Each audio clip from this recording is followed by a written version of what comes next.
નમસ્તે મિત્રો, મારી ચેનલમાં સ્વાગત છે। આજે આપણે આવી ગયા છીએ ગંગેશ્વર મંદિર દીવ। તો ચાલો મારી સાથે।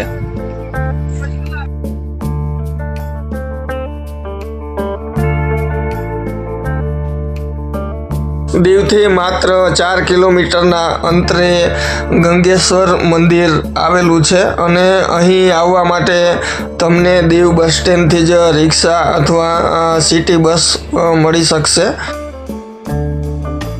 અને જો તમે તમારી પર્સનલ ગાડી અથવા બાઇક લઈને આવો છો તો અહીં ફ્રીમાં પાર્કિંગની વ્યવસ્થા પણ રાખવામાં આવેલી છે।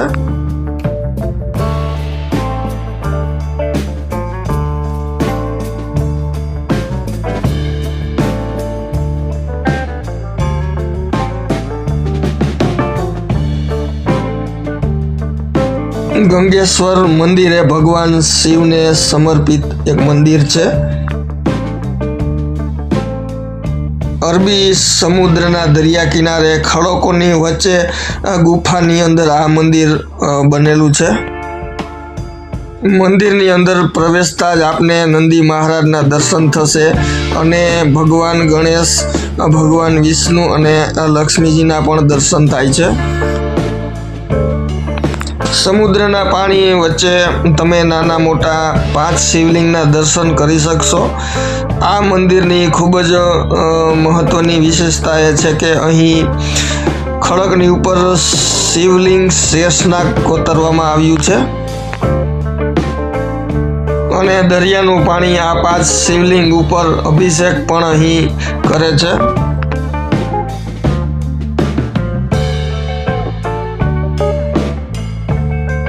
દરિયાથી નજીક આ શિવલિંગ હોવાથી દરિયા કિનારાનું મંદિર તરીકે પણ ઓળખવામાં આવે છે। આ મંદિર ઘણા વર્ષો જૂનું મંદિર છે અને આ મંદિર પુરાતત્વ ખાતા હેઠળ આવે છે।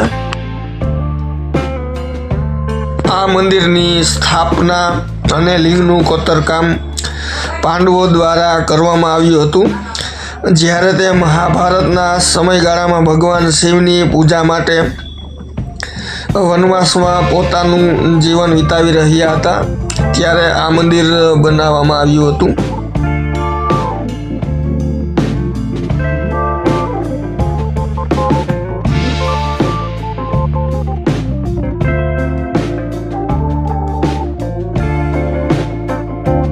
ગંગેશ્વર મહાદેવ મંદિર તમે જો દર્શન માટે અહીં આવો તો સવારના 6 વાગ્યાથી રાતના 9 વાગ્યા સુધી તમે દર્શન અહીં કરી શકશો।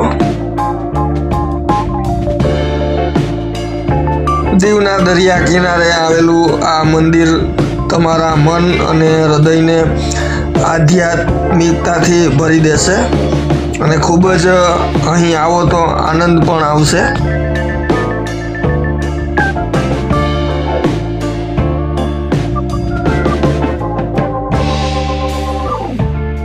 દીવમાં આવેલું આ મંદિર અને જો તમે બહારથી દીવ આવતા હો તો નજીક જ અહીં રેલવે સ્ટેશન આવેલું છે જે દેલવાડા ગામમાં છે અને અહીંથી 12 કિલોમીટરના અંતરે આવેલું છે। બસ અથવા ફ્લાઇટ દ્વારા પણ આવી શકો છો। અહીં નજીક જ એરપોર્ટ પણ આવેલું છે।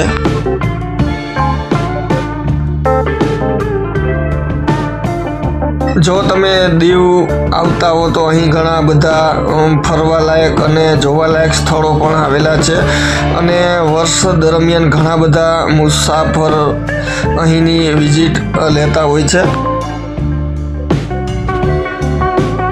મિત્રો હવે આપણે ગંગેશ્વર મહાદેવ મંદિરના દર્શન કરીને બહાર આવી ગયા છીએ અને આ રીતના ગેટની બહાર ઘણું બધું અહીં ડ્રાયફ્રૂટ અને બીજી ઘણી વસ્તુ અહીંના લોકલ વેપારી અહીં બેસતા હોય છે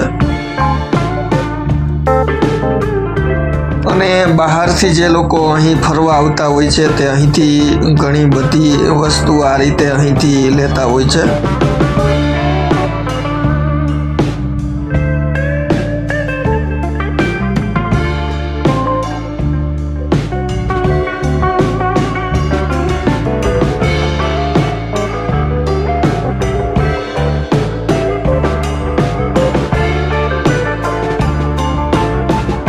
જો આ વિડીયો તમને ગમ્યો હોય તો લાઈક કરો, શેર કરો, સબસ્ક્રાઈબ કરો અને બેલ આઇકન દબાવો, જેથી અમારા નવા વિડીયો તમે જોઈ શકો.